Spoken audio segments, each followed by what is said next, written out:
Bienvenue à une nouvelle leçon du troisième chapitre du cours pour programmeurs en Java intitulé Erreurs, exceptions et leur gestion.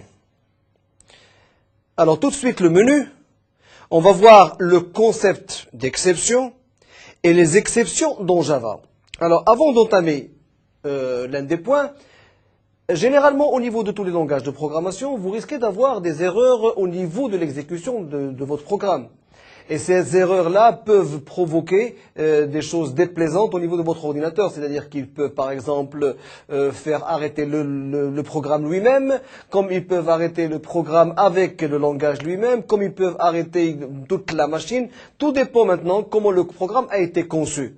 Alors, ceci dit, ceci porte plusieurs désagréments à votre programme et ça cause vraiment un problème. Maintenant, si par exemple vous exécutez un programme que vous n'avez pas sauvegardé et lors de l'exécution, vous vous rendez compte qu'il y a un problème et que la machine a planté. Et donc, automatiquement, vous perdez le contenu de votre programme et vous devez redémarrer la machine. Et tout ça, ce n'est pas vraiment, ça ne marche pas correctement pour pouvoir mener à bien votre projet correctement. Alors maintenant, au niveau de Java, il y a ce qu'on appelle le concept d'exception. C'est-à-dire que vous qui êtes programmeur, vous devez connaître dans quel cas, généralement pas, mais bon, vous pouvez connaître quand même quelques cas où vous risquez d'avoir des problèmes.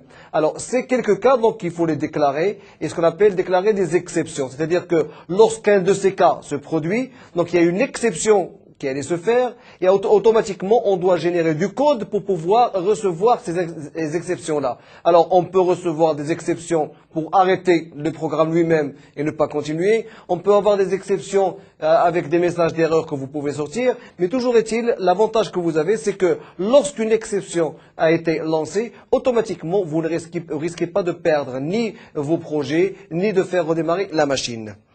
Alors, on démarre avec le concept d'exception. Alors, exception égale anomalie. C'est-à-dire qu'en cas d'anomalie, il faut lancer une exception. Mais malheureusement, on ne connaît pas toutes les anomalies qui peuvent se produire au niveau de votre programme. C'est ça le problème qui se pose. Alors, une exception est une anomalie de fonctionnement, une erreur pendant l'exécution d'un programme. Alors, exemple, le fait de diviser, par exemple, un chiffre par 0, c'est une erreur. Alors maintenant, on peut la détecter, cette erreur-là. C'est-à-dire que si on se rend compte que, effectivement, la division par 0 peut causer un problème, au cours de l'exécution du programme, on peut lancer une exception. Et chaque fois que vous retrouverez une exception issue de cette division par 0, vous allez recevoir un message qui va vous mentionner que vous avez fait une division par 0 et qu'il n'est pas nécessaire de faire cette division-là. Alors, ouverture d'un fichier inexistant, par exemple. Si vous faites allusion, si vous faites, par exemple, vous voulez ouvrir un fichier qui n'existe pas, vous risquez d'avoir une erreur. Ça aussi, c'est une exception. Emploi d'une référence nulle pour accéder à un objet. Là aussi, ça peut créer une anomalie au niveau de votre programme. Alors, la gestion, cette fois-ci, des anomalies. Alors, historiquement, ces anomalies étaient gérées de manière différente par chaque morceau de software. Alors, généralement, bien sûr, avec le développement des langages de programmation, il y a eu certaines évolutions. Maintenant, on essaie de reconnaître un petit peu toutes les exceptions qu'il y a pour pouvoir les contrer.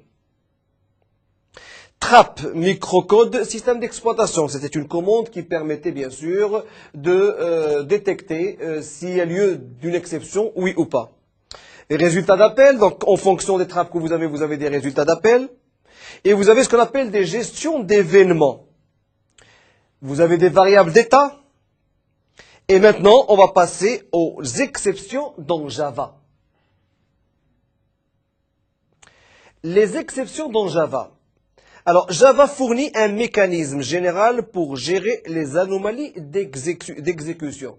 Effectivement, il nous donne la possibilité, via un petit code à écrire, de pouvoir détecter des anomalies et de pouvoir, bien sûr, arrêter le processus qui s'exécute. Alors, le fait d'arrêter le processus ne veut pas dire faire planter la machine. Donc, on préfère arrêter le processus, avoir un message d'erreur, plutôt devoir arrêter tout le programme, sinon toute la machine qui doit redémarrer. Et ça, c'est très intéressant et très important au niveau de Java.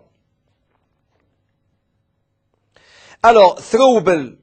avec ses sous-classes. Alors, throwable, c'est la commande, ou si vous voulez, c'est la méthode qu'on utilise pour pouvoir, bien sûr, détecter les anomalies et, bien sûr, ressortir des messages lorsqu'il faut. Alors, on va voir maintenant les arguments avec lesquels vous pouvez travailler, les méthodes aussi. Alors, throwable avec ses sous-classes. Erreur, par exemple, c'est une anomalie qui est irrémédiable. Exception, c'est des anomalies remédiables. Alors, parce qu'il existe au niveau de l'exécution de votre programme, vous pouvez vous retrouver avec des erreurs irrémédiables. Même en les détectant, vous pouvez planter votre machine. Mais toujours est-il, l'historique peut nous révéler toutes les anomalies que les gens ont pu rencontrer. Et on peut à ce moment-là faire le maximum pour pouvoir les contrer. Les instructions throw, qui nous permettent bien sûr de capter, et on va le voir beaucoup plus loin. Et les constructions try et catch, c'est pour pouvoir bien sûr détecter une anomalie et faire ressortir un message. On va voir tout à fait à la fin de cette leçon-là un exercice qui va porter un petit peu toutes les commandes qu'on vient de voir à l'instant. Alors, quand il y a une anomalie, le programme qui tombe sur une anomalie crée un throwable de type approprié. Donc, si vous utilisez bien sûr le throwable. Alors maintenant, si vous n'utilisez pas le throwable que vous avez, automatiquement, vous risquez de faire planter la machine. Alors maintenant, si vous l'utilisez, le morceau de programme où il y a un problème, bien sûr, il crée un throwable de type approprié. Donc, il va créer une exception. Et cette exception-là, si elle est créée, il faut créer un code qui peut bien sûr capturer cette exception-là.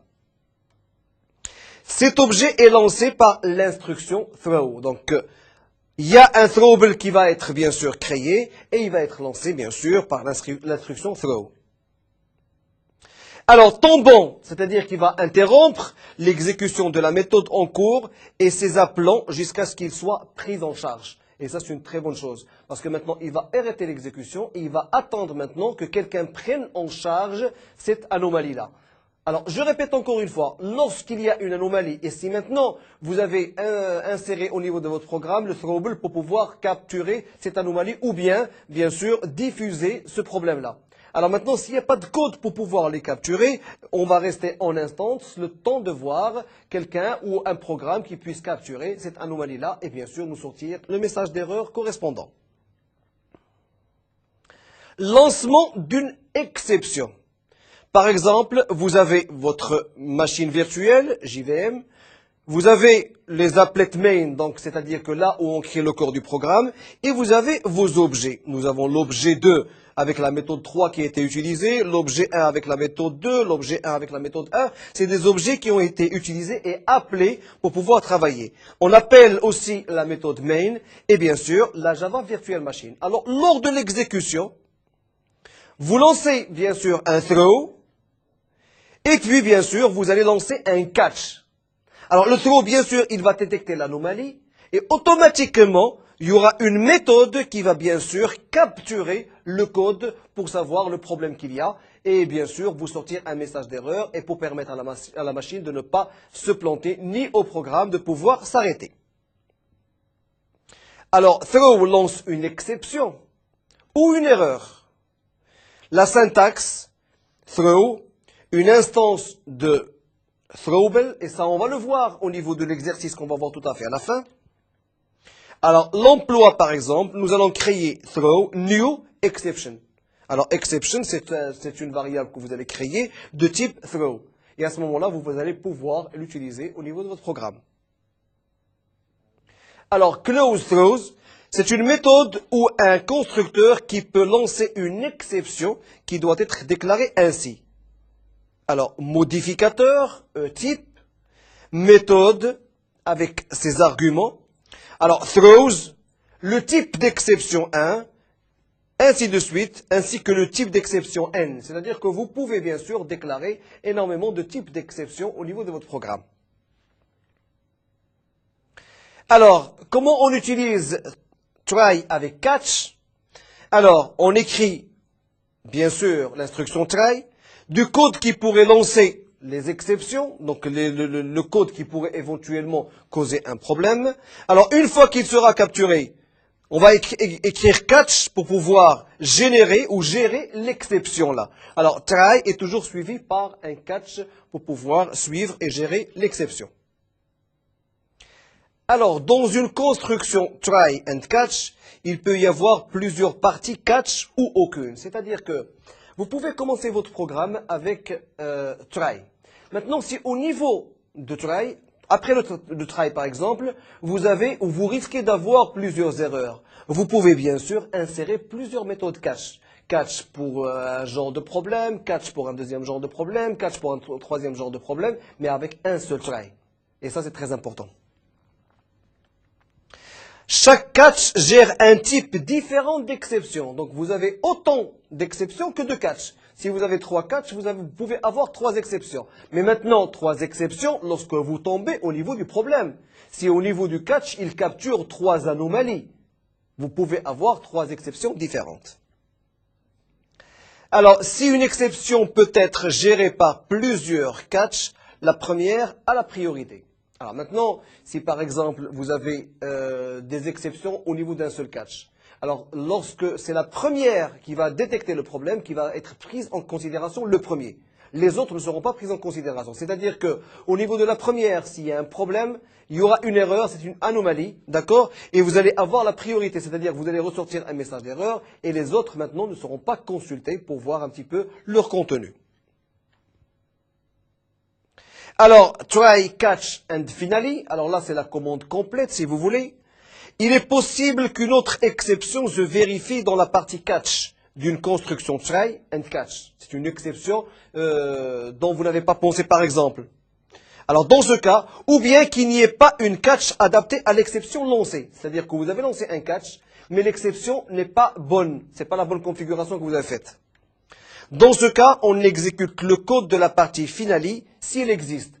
C'est-à-dire que maintenant, si vous avez peur de tomber dans un problème, c'est-à-dire que vous avez pris en considération les problèmes qu'il y a, et vous avez peur maintenant de tomber sur un autre problème qui n'est pas pris en considération. Donc vous pouvez toujours avoir le type finale, ajouter l'argument finale si vous voulez, et cet argument-là va vous permettre de sortir un message, même s'il n'est pas pris en considération avec les catchs. Alors voilà comment on l'écrit, le try qu'on a vu précédemment, catch type exception avec l'exception qu'il y a, et le code qui gère l'exception. Alors maintenant, au niveau du catch, si ce n'est pas pris en considération, s'il y a autre chose à part ça qui cause une erreur, à ce moment-là, on va exécuter le code au niveau de finale. Donc le code qui est exécuté si le catch échoue.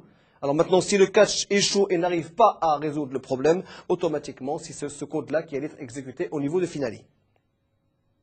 Alors maintenant, avant de terminer cette leçon, nous avons bien sûr pris fin avec la partie théorique.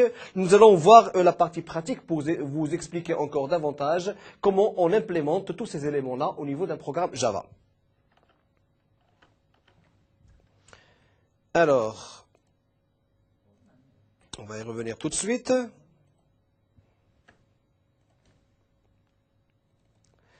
Les exercices. Nous allons reprendre la leçon 12. Et là, on va faire un petit rappel. Alors là aussi, je vais vous expliquer. Nous allons créer une classe, qui est déjà créée, je vais vous la montrer maintenant. Une classe qui va être implémentée au niveau d'un autre programme. C'est comme l'autre programme de la leçon numéro 11 que vous avez vu, d'accord? Mais il y a maintenant la gestion, par exemple, des problèmes qu'il y a avec les catch et les try et ainsi de suite.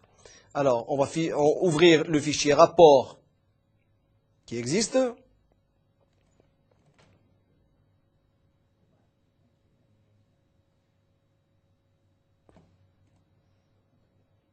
Alors là aussi, donc nous allons créer une nouvelle classe, la classe rapport. Nous reprenons le même exemple avec le nom du stagiaire, la note, le numéro de révision. On fait bien sûr une imputation de chaîne de caractères, sinon de chiffres, une affectation si vous voulez aux variables qui ont été déclarées. Et tout à fait à la fin, nous allons avoir des retours d'informations. Alors cette classe, comme je vous l'ai déjà expliqué lors de la leçon précédente, on ne peut pas l'exécuter du fait qu'on n'a pas de méthode de main qui allait pouvoir bien sûr nous exécuter le programme. Mais maintenant, cette classe va être utilisée au niveau d'un autre fichier que j'appellerai rubrique.